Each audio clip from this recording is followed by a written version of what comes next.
নমস্কার বন্ধুরা, welcome to Shampa's kitchen. আজকে নিয়ে এসেছি অনুষ্ঠান বাড়ির স্টাইলে 100 জনের জন্য টমেটো আমসত্ত্ব খেজুরের চাটনি রেসিপি। এত পরিমাণ চাটনি বাড়িতে খুব সহজে কি করে তৈরি করব চলুন দেখে নিই। রেসিপিটা ভালো লাগলে লাইক ও বন্ধুদের সাথে শেয়ার করার অনুরোধ রইল। সবার প্রথমে আমি নিয়ে নিয়েছি 4 কিলো পরিমাণে টমেটো।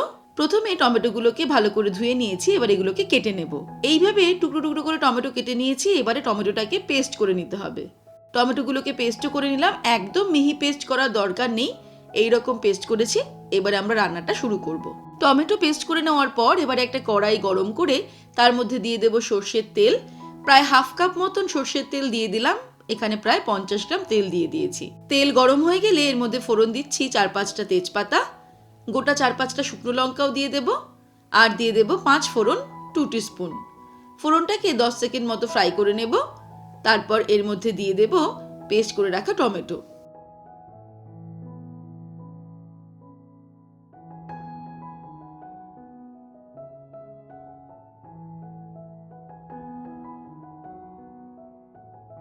টমেটোর মধ্যে অ্যাড করে দেব হলুদ গুঁড়ো, 2 টিস্পুন হলুদ গুঁড়ো দিয়ে দেব, আর দিয়ে দেব নুন। আমি 3 টিস্পুন নুন দিয়ে দিলাম। নুন হলুদ অ্যাড করার পর টমেটোটাকে ভালো করে তেলের মধ্যে কষিয়ে নেব, আর এই সময় ফ্লেমটাকে মিডিয়ামে রাখবো।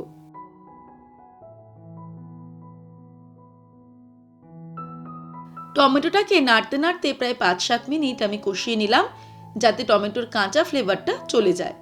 এবারে আমি এর মধ্যে অ্যাড করে দেব 2 মুঠো কাজু কিশমিশ। এর মধ্যে দিয়ে দেব খেজুর, 300 গ্রাম খেজুর আমি কেটে নিয়ে দানাগুলোকে বার করে দিয়েছি, সেটা দিয়ে দিলাম। সব কিছুকে ভালো করে মিক্স করে নেব।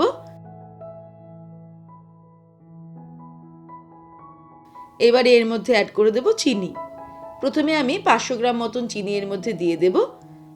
পুরোটা চিনি একবারে ব্যবহার করছি না, কারণ মিষ্টিটা টেস্ট করে করে আন্দাজ মতন চিনি ব্যবহার করব। চাটনিতে চিনির পরিমাণটা আপনারা নিজেদের স্বাদ অনুযায়ী অ্যাড করবেন।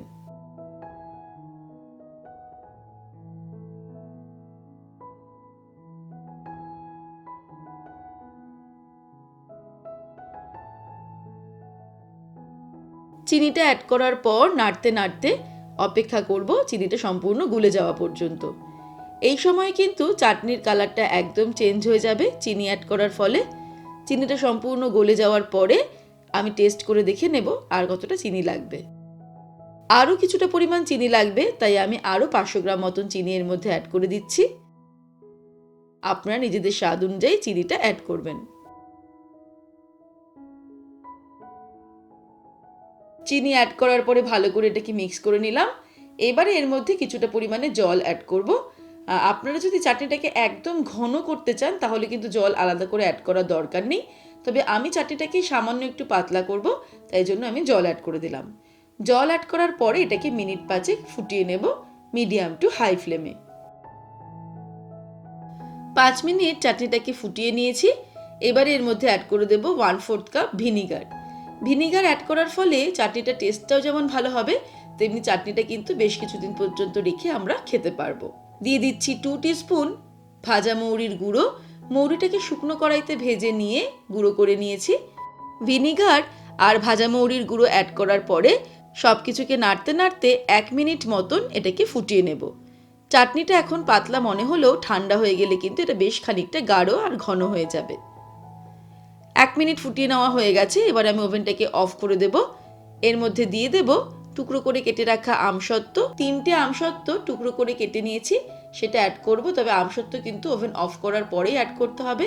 গরম অবস্থায় অর্থাৎ ফুটন্ত অবস্থায় যদি আমরা আমসত্ত্বগুলো অ্যাড করি তাহলে কিন্তু ওটা সম্পূর্ণ গলে যাবে।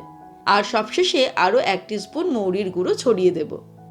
ব্যাস, খুব সহজে তৈরি হয়ে গেল অনুষ্ঠান বাড়ির স্টাইলে 100 জনের জন্য টমেটো আমসত্ত্ব খেজুরের চাটনি রেসিপি।